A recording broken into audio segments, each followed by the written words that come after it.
नमस्कार, मैं हूं मोनिका सिंह और आप देख रहे हैं सवाल 10 बजे।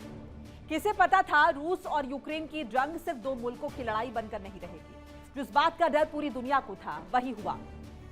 यूक्रेन की सरजमी पर अब बमों और मिसाइल्स की ऐसी बरसात हो रही है जिसने पूरे यूरोप की नींद उड़ा दी है। रूस ने कीव से लेकर कई और शहरों तक, यूक्रेन के कई और शहरों को मिसाइल्स, ग्लाइड बॉम्ब और ड्रोन से छलनी कर दिया है। अस्पताल तक थर्रा उठे। तबाही का मंजर ऐसा कि चारों तरफ सिर्फ धुआं, मलबा और चीखें हैं। लेकिन इस महायुद्ध की सबसे खौफनाक खबर अब सामने आई है।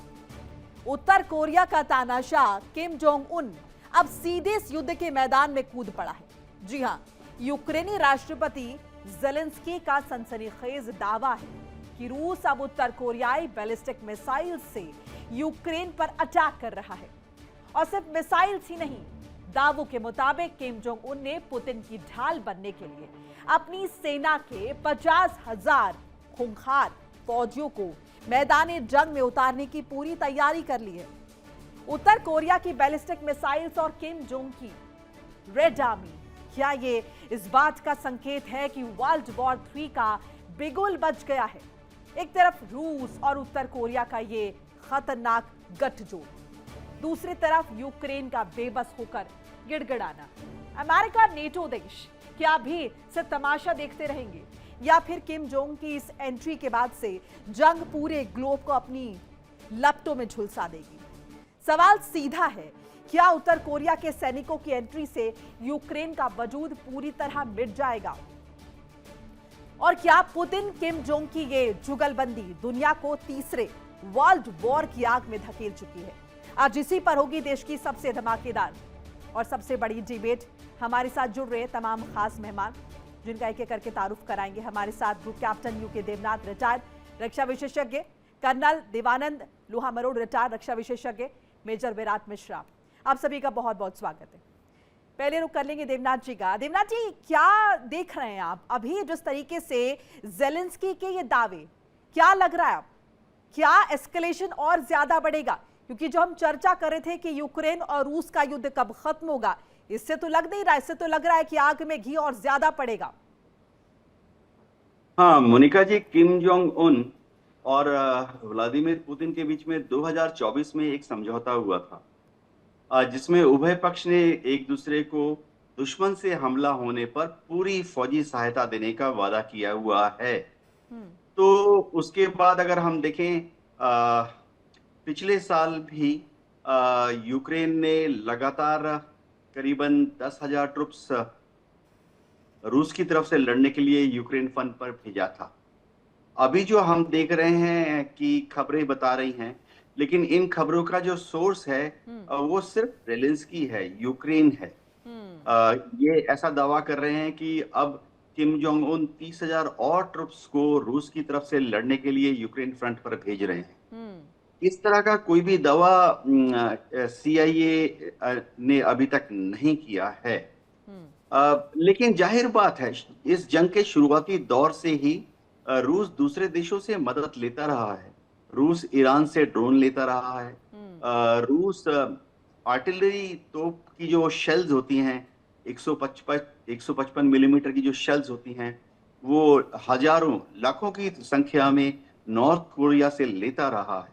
तो ये उसी का कंटिन्यूएशन लग रहा है। ठीक है। लेकिन पिछली बार जब 10,000 ट्रुप्स किम जोंग उन ने भेजे थे रशियन ट्रुप्स के सपोर्ट में, तो पश्चिमी नेटो के जो मिलिट्री एडवाइजर्स थे और यूक्रेन में जो अलग अलग देशों के डिफेंस अटैचेस थे, उनका ये आकलन था कि किम जोंग उन के जो ट्रुप्स भेजे गए वो अपेक्षाकृत कम उम्र के थे, बहादुर थे। उनमें से कईयों ने वहां पर अपनी जान खोई, कई सैकड़ों बुरी तरह से आहत होकर अपने देश नॉर्थ कोरिया लौटे। लेकिन उनकी प्रोफेशनलिज्म में, खास तौर से जब वो इन्फेंट्री असॉल्ट करते थे, काफी कमियां पाई गई। ये पाया गया कि वो बहादुरी से यूक्रेन के जो डिप्लॉयमेंट होते थे उनकी तरफ बहादुरी के साथ हमला तो करते थे, लेकिन अगर यूक्रेन की फौज काउंटर अटैक कर रही है या यूक्रेन की फौज हैवी फायर खोल रही है, तो उसके बाद जो हमला होता था नॉर्थ कोरियन ट्रुप्स के द्वारा वो डगमगा जाता था, वो टैक्टिकली प्रोफेशनल नहीं होता था, कैजुअलिटीज होती थी, वो उनको पीछे खींच लेते थे। सेकेंड असॉल्ट में फिर से कैजुअलिटीज होती थी, वो उनको फिर से पीछे खींच लेते थे। यानी अभी तक नॉर्थ कोरियन आर्मी के जो ट्रुप्स हैं वो सेकेंड वर्ल्ड वॉर के बाद या कोरिया के युद्ध के बाद या 1962 में चाइनीज युद्ध में हमने जो देखा, कम्युनिस्ट वेव असॉल्ट जो आते हैं कि एक लहर हमला, वो अगर नाकामयाब हुआ तो दूसरा लहर हमला, ये सब बहुत युद्ध की पुरानी टेक्निक है, तो शायद प्रोफेशनली इतना ज्यादा यूजफुल साबित नहीं होंगे। ठीक है जी कर्नल देवानंद, तो आप जैसे कि देवानंद जी ने यहाँ पे जो एनालिसिस किया है, आपके हिसाब से आपको क्या लगता है, तो क्या नॉर्थ कोरिया की इस एंट्री से ज़ेलेंस्की को, यूक्रेन को किसी भी तरह के डरने की जरूरत नहीं है? देखिए मोनिका जी, सबसे पहले तो आपके दर्शकों को मेरा नमस्कार, जय हिंद जी। अब जहां तक आपके सवाल का ताल्लुक है, मैं अभी हमारे साथी पैनलिस्ट कुछ चर्चाएं कर रहे थे, कुछ अटैक कैसे हुआ, कौन कितना बहादुर था और किसने कितनी बहादुरी दिखाई। अब मेरे पास कोई इसकी तथ्य जानकारी नहीं है, पर मैं इससे पहले कि जब सवाल पर आऊं ये बता सकता हूं, सैनिक की जो बहादुरी और ये जो चर्चाएं होती हैं, क्योंकि मैं पैदल सैनिक रहा हूं, इन्फेंट्री वाला रहा हूं, उम्र भर हमने यही काम किया है। मेरा मानना है दुश्मन ये जो नैरेटिव चलते हैं उन पर नहीं जाना चाहिए, पहली बात। अब दूसरी बात पर मैं आता हूं कि जो आप कह रहे हैं क्या ये युद्ध में दोनों, ये देखिए उत्तरी कोरिया जो इनके जो किम जोन है, ये पहली बार रूस के समर्थन में नहीं आए हैं। मेरे साथी प्रवक्ता इन्होंने बड़ी अच्छी बात बताई, 24 में पूरा विस्तार पूर्वक कैसे इनका समझौता हुआ और ये समझौता किस प्रकार से अब रूप ले रहा है। तीसरी बात है कि देखिए इस युद्ध को समझने के लिए हमें ये मानना पड़ेगा कि ये लड़ाई जो मिलिट्री जो काइनेटिक वॉर चल रहा है, मैं दूसरे वॉर की बात नहीं करूं, काइनेटिक में जहां मिलिट्री इन्वॉल्व है, ये कोई आज का वॉर नहीं है। इसको समझने के लिए हमें 91 में जाना पड़ेगा, जब अमेरिका ने रूस के टुकड़े किए थे और उस टुकड़े के बाद में लेकर के पुतिन का आगमन होता है, उदय होता है, पावर में आते हैं। आज जो ये लड़ाई है इन दोनों देशों के बीच की है, और देखिए अगर यूक्रेन का हम समझे तो शुरू में यूक्रेन को कोई दिक्कत नहीं थी, 15-20 साल आराम से रूस और उनके रिश्ते चल रहे थे, पाइपलाइन भी उधर से थी। तो पर ये अमेरिका जहां जहां पहुंचता है ये ब्लॉक तैयार कर देता है। आज के दिन यकीनन 2 ब्लॉक दुनिया में बने हुए हैं। एक अमेरिका का ब्लॉक है, कोई उसको ओपनली सपोर्ट करता है, कोई छुपके करता है, नाटो भी है तो वो डर डर के करता है। दूसरा रशिया का ब्लॉक है, और रशिया का मैं मानता हूं जो भी कार्रवाई कर रहा है, मेरा विचार है व्यक्तिगत, वो रिटेलिएटरी एक्टिविटी है। रशिया ने खुद में कभी शुरू नहीं किया कोई भी युद्ध। अगर मैं देखूं यूक्रेन की भी बात हुई, तब यूक्रेन ने इनका जीना आराम कर दिया था, सारे तेल के रास्ते बंद कर दिए इनके स्ट्रेटेजिक, क्योंकि आफ्टरऑल एक ही देश था ना साहब।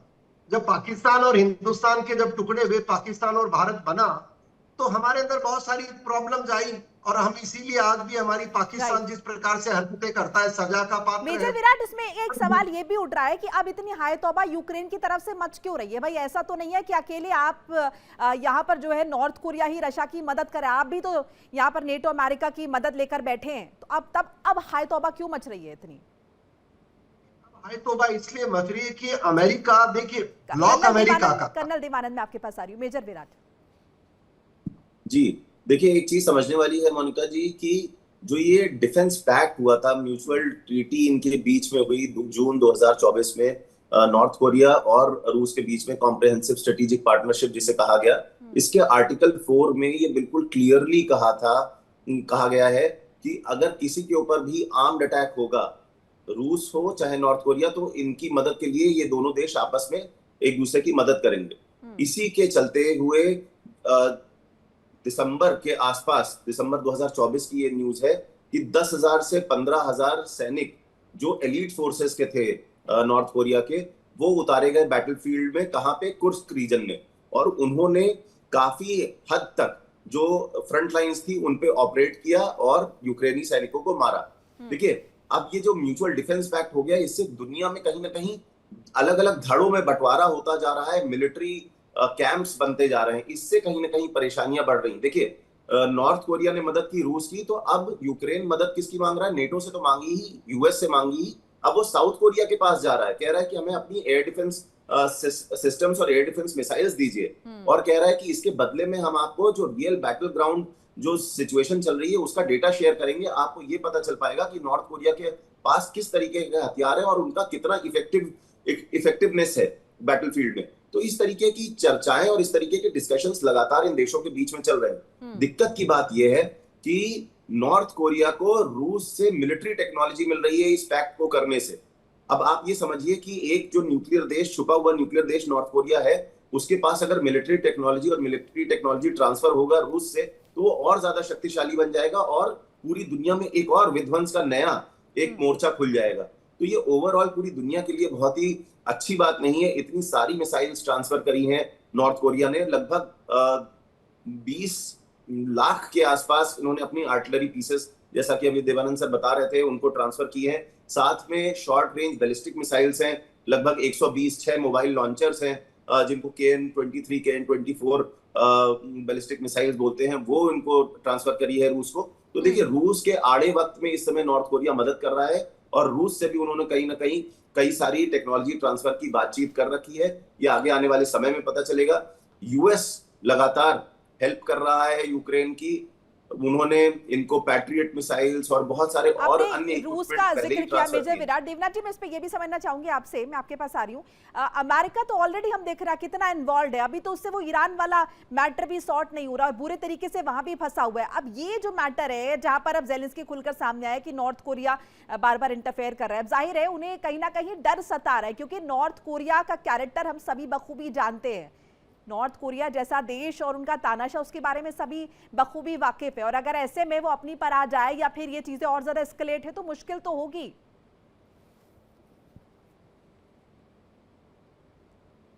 मोनिका जी, नॉर्थ कोरिया जो है, हम सब कहते हैं तानाशाह देश है, लेकिन जहां तक मिलिट्री की बात है, मिलिट्री टेक्नोलॉजी की बात है, नॉर्थ कोरिया दुनिया के एडवांस देशों में से है। हाँ, इसमें कोई शक नहीं है कि नॉर्थ कोरिया ने जो मिलिट्री बिल्डअप किया है उसको करने में चीन की और रूस की पूरी मदद रही है। नॉर्थ कोरिया, अनकन्फर्म्ड सोर्स कह रहे हैं कि उसने अभी तक शायद 20 न्यूक्लियर वॉरहेड भी बना लिए हैं। जहां तक न्यूक्लियर वेपन्स की डिलीवरी तकनीक की बात है, नॉर्थ कोरिया ने तो डेमोन्स्ट्रेट किया हुआ है। कल भी उन्होंने एक मिसाइल सी ऑफ जापान की तरफ लॉन्च की है।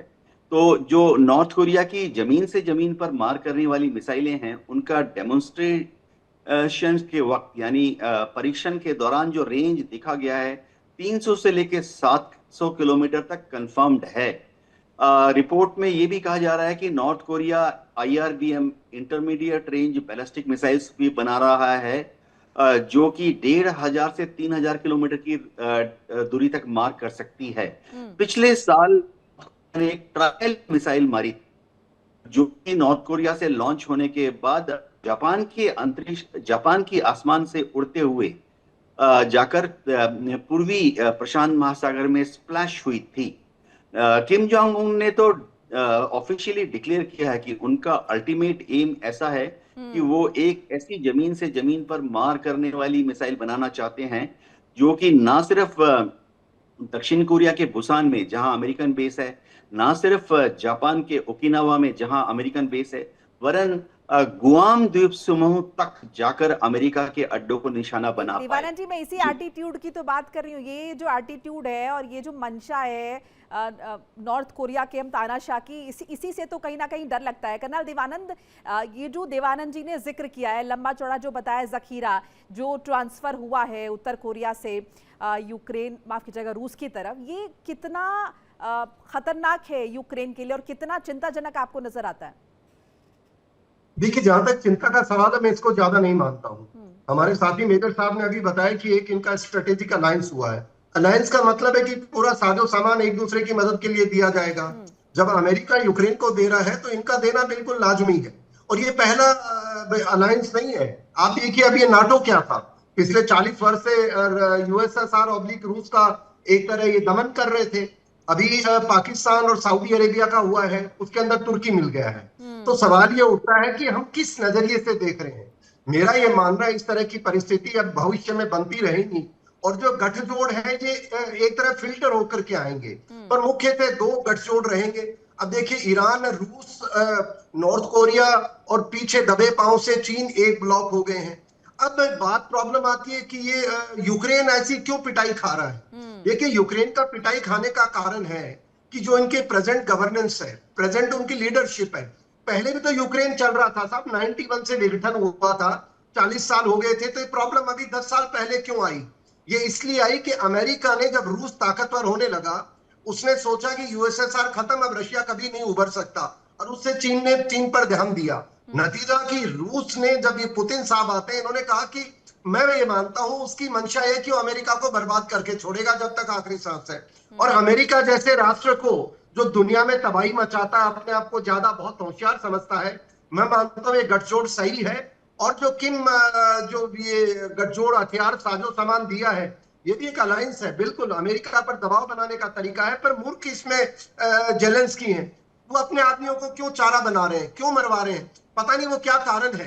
तो किम को, ये इनको, यूक्रेन को फैसला करना पड़ेगा कि वो रूस से कभी जीत नहीं सकते। वो एक तरह अमेरिका और बट नाटो अब का तो कर्नल कंधा बने दीवानंद, अब हुए तो मूसली में हैं। सिर डाल दिया है जेलेंस्की ने, अब क्या स्टेप बैक कर पाएंगे मेजर विराट आपके हिसाब से? जैसे कि जिक्र कर रहे थे अभी यहाँ पर कर्नल साहब की क्या जरूरत थी यूक्रेन को, अब तो वो स्थिति जो है वो क्रॉस हो चुकी है। बहरहाल हम इस गठजोड़ का जिक्र बार बार इसलिए कर रहे हैं, बहुत सारे जाहिर है बहुत सारे गठबंधन हो रहे हैं, लेकिन क्योंकि यहाँ पर नॉर्थ कोरिया की बात आ रही है और नॉर्थ कोरिया का कैरेक्टर, या फिर जिस तरीके से वो बेबाक, निडर, या फिर कहें कि तानाशाह, क्योंकि वो कोई कानून मानता नहीं है, और अमेरिका की भी हालत पतली इसीलिए उत्तर कोरिया से रहती है, इसीलिए बार बार इस गठबंधन का जिक्र हो रहा है। जी देखिए, बात सही है। देखिए, दोनों जो धड़े हैं, दोनों खेमे हैं, उसमें डेमोक्रेसी वर्सेस डिक्टेटरशिप का आपको एक देखने को मिलेगा। एक तरफ है डेमोक्रेसी, चाहे वो यूएस को ले लीजिए, यूक्रेन को ले लीजिए, नेटो एलाइज को ले लीजिए, सब डेमोक्रेसी है। दूसरी तरफ आप देखेंगे रूस है, वहां पे सिंगल पार्टी या सिंगल आदमी रूल कर रहा है। चाइना देखिए आप, वहां पे भी सिंगल पार्टी रूल है। नॉर्थ कोरिया में तो डिक्टेटरशिप बिल्कुल कंफर्म्ड है। तो ये इस तरीके के धड़े हैं जहां पे जिनका पॉलिटिकल आइडियोलॉजीज भी सिट नहीं करती, आपस में बैठती नहीं है सामंजस्य में। और दूसरी तरफ जब युद्ध होता है तो आप हर तरीके के रिसोर्सेज जोड़ते हैं, और युद्ध में कुछ भी सही या गलत नहीं देखा जाता, उसके बाद सिर्फ युद्ध होता है, क्योंकि आपका अपना सर्वाइवल उस पर डिपेंडेंट है, आपका अपने राष्ट्रीय हित उस पर डिपेंडेंट है। ऐसी स्थिति में नॉर्थ कोरिया को फायदा मिल रहा है इस डील से, उनके पास technology transfer, real time data मिल रहा है उनको। और दूसरी चीज ये है कि रूस को, जो अपने इनके इतने सारे लोग हताहत हुए हैं, कुछ एस्टिमेट्स में 5 से 10 लाख लोग मारे गए हैं रूस के जो लड़ाके हैं, इनके जो सोल्जर्स हैं। तो ऐसी स्थिति में इनको अपनी फ्रंट लाइन्स भरने का मौका मिल रहा है। और आप देखिए कि नॉर्थ कोरिया ने जो लोग भेजे हैं, जो सोल्जर्स भेजे हैं, वो स्पेशल फोर्सेस यूनिट वाले लोग हैं, जिनका काम ही ये देखना है कि न सिर्फ वो फ्रंटेज को फिल करें, बल्कि साथ में वहां पे ड्रोन्स और बाकी जो इनके पास अपने मोर्टार्स हैं, उनसे ये हमला कर रहे हैं, आर्टिलरी पीसेस से हमला कर रहे हैं, जिससे यूक्रेन में काफी तबाही हुई है। तो ऐसी स्थिति में दोनों ही धड़ों को, चाहे यूक्रेन हो और चाहे रशिया हो, बैकिंग मिल रही है अलग अलग फोर्सेस से। और रूस की तरफ एक ऐसा बैक करने वाला देश आ गया है नॉर्थ कोरिया के तौर पे, जो न्यूक्लियर देश है। और कहीं ना कहीं अमेरिका इस बात से चिंतित भी है कि नॉर्थ कोरिया के आने से पूरी जो ये स्थिति है उसमें बदलाव, बहुत बड़ा तो नहीं पर छोटा बदलाव जरूर होता है। लोगों को लड़ने का, रूस के लोगों को फिलअप करने का, उनको पीछे से बैकिंग देने का एक माहौल बनता है नॉर्थ कोरिया के द्वारा। और मैं फिर कह रहा हूँ, इन्होंने जो आर्टिलरी पीसेस सप्लाई करे हैं, लगभग 20 लाख मोर्टार पीसेस और आर्टिलरी पीसेस सप्लाई करे हैं नॉर्थ कोरिया ने, उससे रूस को बहुत मदद मिल रही है आज के समय में। और साथ में ड्रोन्स जो इस्तेमाल कर रहा है रूस, उसमें भी चाहे वो ईरान बैग्ड वाले शाहिद ड्रोन्स हो, और चाहे नॉर्थ कोरिया की जो अपने ड्रोन्स है, उनको भी टेस्ट करने का बैटलफील्ड में मौका मिल रहा है। तो इससे ज्यादा रूस कुछ और नहीं मांग सकता। उसको लगातार मदद मिलती रही है और आगे भी मदद मिलेगी उनको। मोनिका जी। बिल्कुल। देवनाथ जी, अभी जो गठबंधन हम देख रहे हैं, जो वर्सेस है, एक तरफ हम देख रहे हैं रशिया है, एक तरफ हम देख रहे हैं यूक्रेन है, इन दोनों के साथ ये जो गठबंधन की स्थिति बन रही है, अमेरिका बैक कर रहा है यूक्रेन को, नेटो बैक कर रहा है, दूसरी तरफ हम देख रहे हैं उत्तर कोरिया, और पिछले दिनों हमने देखा कि लगातार यूक्रेन की तरफ से बहुत अग्रेसिवली अटैक जो है वो रूस पर किया गया है और ये भी कयास लगाए गए कि बीते दिनों जो ज़ेलेंस्की ने दौरे किए हैं ब्रिटेन के, अमेरिका की, उसके बाद ये अग्रेशन और ज्यादा बढ़ गया है। बहरहाल अभी मौजूदा वक्त में क्या स्थिति नजर आ रही है आपको? हाँ मोनिका जी, देखिए जहां तक रूस और यूक्रेन की युद्ध की बात है, दोनों पक्ष एक दूसरे पर कोई डिसिसिव हमला नहीं कर रहे हैं। डिसिसिव हमला जो है उसका मतलब ये है क्या क्या कोई बड़ा जमीनी हमला कर रहे हैं। रूस का जो पॉलिटिकल ऑब्जेक्टिव था इस युद्ध का वो Donetsk, Luhansk, Zaporizhzhia, Kherson, Crimea उनके काबू में है। तो रूस बहुत बड़े जमीनी हमले नहीं कर रहा है। इसी तरह से यूक्रेन के पास इतनी ज्यादा फौज या फायर पावर नहीं है कि वो एक साथ जैसे 30,000 एक कोर स्ट्रेंथ से हमला करे, एक साथ 200 तोपें लेकर रशियंस को पीछे की तरफ, पश्चिम से पूरब की तरफ खदेड़ दे। ऐसा यूक्रेन भी नहीं कर पा रहा। उभय पक्ष एक दूसरे को थकाने वाले छोटे छोटे हमले कर रहे हैं। ज्यादातर हमले ड्रोन से या यूएवी से हो रहे हैं। अब देखिए, ड्रोन और यूएवी के जो हमले होते हैं उससे किसी भी पक्ष की कभी भी मिलिट्री जीत नहीं होती है। हाँ, आप दुश्मन को थका सकते हैं, दुश्मन को परेशान कर सकते हैं, कोशिश कर सकते हैं कि दुश्मन की जनता का मनोबल कम हो। ज्यादा उभय पक्ष कुछ हासिल नहीं कर रहा, तो एक स्टेलमेट मिलाकर जैसे कि आप जिक्र कर रहे हैं थकाने की कोशिश की जा रही है। फिलहाल तो ये युद्ध जो है वो शांत होता हुआ नजर नहीं आ रहा है, जिस तरह की स्थितियां बन रही हैं। बहरहाल शुक्रिया आप तीनों का हमारे साथ जुड़ने के लिए, अपनी कीमती राय साझा करने के लिए इंडिया डेली के माध्यम से।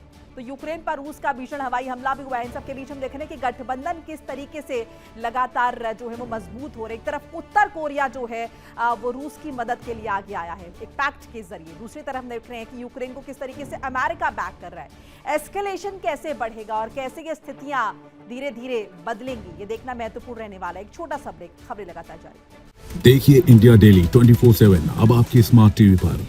इंडिया डेली मौजूद है सभी डिजिटल प्लेटफॉर्म पर लाइव और लगातार। इंडिया डेली 24/7 हर दिन राष्ट्र को समर्पित।